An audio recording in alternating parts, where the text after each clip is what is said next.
بسم اللہ الرحمن الرحیم۔ آل عمران نام۔ اس سورت میں ایک مقام پر آل عمران کا ذکر آیا ہے، اسی کو علامت کے طور پر اس کا نام قرار دے دیا گیا ہے۔ زمانہ نزول اور اجزائے مضمون، اس میں 4 تقریریں شامل ہیں۔ پہلی تقریر آغاز سورت سے چوتھے رکوع کی ابتدائی 2 آیتوں تک ہے، اور وہ غالباً جنگ بدر کے بعد قریبی زمانے ہی میں نازل ہوئی ہے۔ دوسری تقریر آیت اللہ نے آدم اور نوح اور آل ابراہیم اور آل عمران کو تمام دنیا والوں پر ترجیح دے کر اپنی رسالت کے کام کے لیے منتخب کیا تھا سے شروع ہوتی ہے، اور چھٹے رکوع کے اختتام پر ختم ہوتی ہے۔ یہ 9 ہجری میں وفد نجران کی آمد کے موقع پر نازل ہوئی۔ تیسری تقریر 7ویں رکوع کے آغاز سے لے کر 12ویں رکوع کے اختتام تک چلتی ہے، اور اس کا زمانہ پہلی تقریر سے متصل ہی معلوم ہوتا ہے۔ چوتھی تقریر 13ویں رکوع سے ختم سورت تک جنگ احد کے بعد نازل ہوئی ہے۔ خطاب اور مباحث، ان مختلف تقریروں کو ملا کر جو چیز ایک مسلسل مضمون بناتی ہے وہ مقصد و مدعا اور مرکزی مضمون کی یکسانیت ہے۔ سورت کا خطاب خصوصیت کے ساتھ 2 گروہوں کی طرف ہے، ایک اہل کتاب یعنی یہود و نصارہ، دوسرے وہ لوگ جو محمد صلی اللہ علیہ وسلم پر ایمان لائے تھے۔ پہلے گروہ کو اسی طرز پر مزید تبلیغ کی گئی ہے جس کا سلسلہ سورہ بقرہ میں شروع کیا گیا تھا۔ ان کی اعتقادی گمراہیوں اور اخلاقی خرابیوں پر تنبیہ کرتے ہوئے انہیں بتایا گیا ہے کہ یہ رسول اور یہ قرآن اسی دین کی طرف بلا رہا ہے جس کی دعوت شروع سے تمام انبیاء دیتے چلے آئے ہیں، اور جو فطرت اللہ کے مطابق ایک ہی دین حق ہے۔ اس دین کے سیدھے رستے سے ہٹ کر جو راہیں تم نے اختیار کی ہیں وہ خود ان کتابوں کی روح سے بھی صحیح نہیں ہیں جن کو تم کتب آسمانی تسلیم کرتے ہو، لہذا اس صداقت کو قبول کرو جس کے صداقت ہونے سے تم خود بھی انکار نہیں کر سکتے۔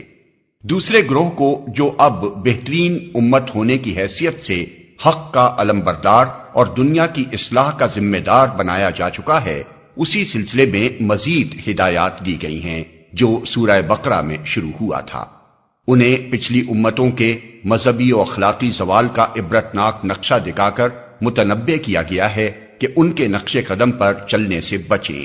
انہیں بتایا گیا ہے کہ ایک مصلح جماعت ہونے کی حیثیت سے وہ کس طرح کام کریں اور ان اہل کتاب اور منافق مسلمانوں کے ساتھ کیا معاملہ کریں جو خدا کے راستے میں طرح طرح سے رکاوٹیں ڈال رہے تھے۔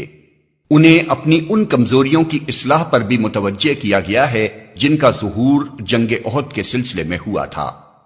اس طرح یہ سورت نہ صرف آپ اپنے مختلف اجزاء میں مسلسل و مربوط ہے بلکہ سورہ بقرہ کے ساتھ بھی اس کا ایسا قریبی تعلق نظر آتا ہے کہ یہ بالکل اس کا تتمہ معلوم ہوتی ہے، اور یہ محسوس ہوتا ہے کہ اس کا فطری مقام بقرہ سے متصل ہی ہے۔ شان نزول، سورت کا تاریخی پس منظر یہ ہے۔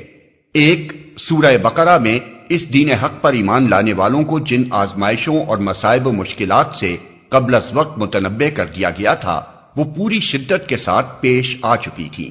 جنگ بدر میں اگرچہ اہل ایمان کو فتح حاصل ہوئی تھی، لیکن یہ جنگ گویا بھیڑوں کے چھتے میں پتھر مارنے کے ہم مانی تھی۔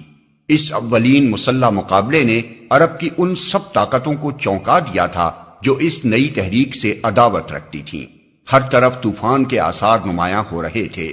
مسلمانوں پر ایک دائمی خوف اور بے اطمینانی کی حالت طاری تھی، اور ایسا محسوس ہوتا تھا کہ مدینے کی یہ چھوٹی سی بستی جس نے گرد و پیش کی ساری دنیا سے لڑائی مول لے لی ہے، صفحہ ہستی سے مٹا ڈالی جائے گی۔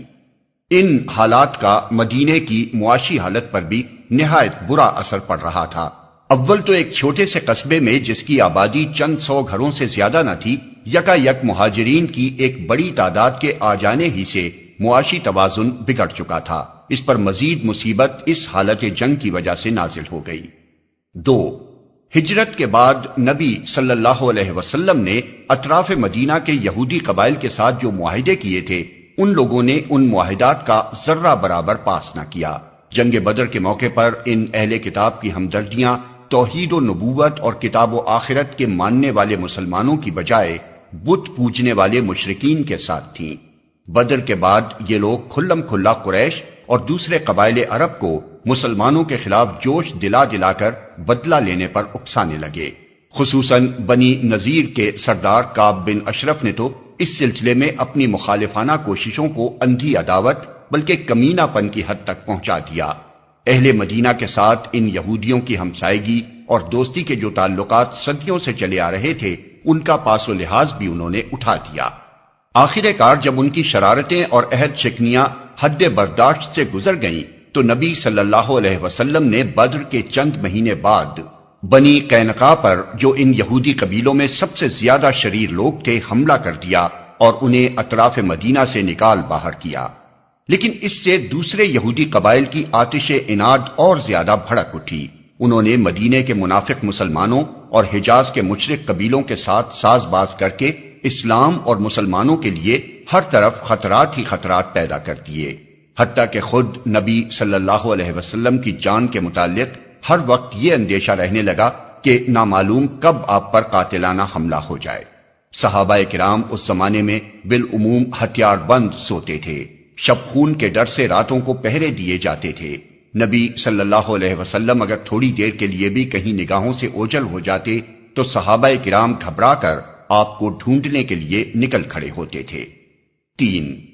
بدر کی شکست کے بعد قریش کے دلوں میں آپ ہی انتقام کی آگ بھڑک رہی تھی کہ اس پر مزید تیل یہودیوں نے چھڑکا۔ نتیجہ یہ ہوا کہ ایک ہی سال بعد مکے سے 3000 کا لشکر جرار مدینے پر حملہ آور ہو گیا اور احد کے دامن میں وہ لڑائی پیش آئی جو جنگ احد کے نام سے مشہور ہے۔ اس جنگ کے لیے نبی صلی اللہ علیہ وسلم کے ساتھ 1000 آدمی مدینے سے نکلے تھے، مگر راستے میں سے 300 منافق یکا یک الگ ہو کر مدینے کی طرف پلٹ گئے، اور جو 700 آدمی آپ کے ساتھ رہ گئے تھے ان میں بھی منافقین کی ایک چھوٹی سی پارٹی شامل رہی جس نے دوران جنگ میں مسلمانوں کے درمیان فتنہ برپا کرنے کی ہر ممکن کوشش کی۔ یہ پہلا موقع تھا جب معلوم ہوا کہ مسلمانوں کے اپنے گھر میں اتنے کثیر التعداد مارے آستین موجود ہیں اور وہ اس طرح باہر کے دشمنوں کے ساتھ مل کر خود اپنے بھائی بندوں کو نقصان پہنچانے پر تلے ہوئے ہیں۔ 4.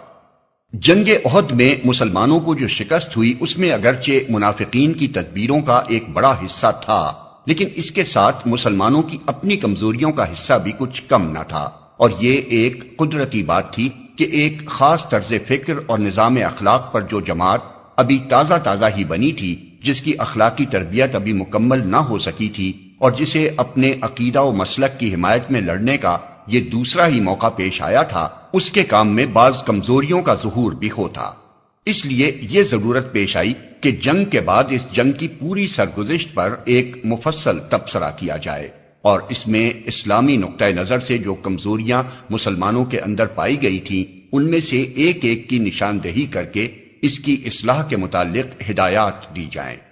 اس سلسلے میں یہ بات نظر میں رکھنے کے لائق ہے کہ اس جنگ پر قرآن کا تبصرہ ان تبصروں سے کتنا مختلف ہے جو دنیاوی جنرل اپنی لڑائیوں کے بعد کیا کرتے ہیں۔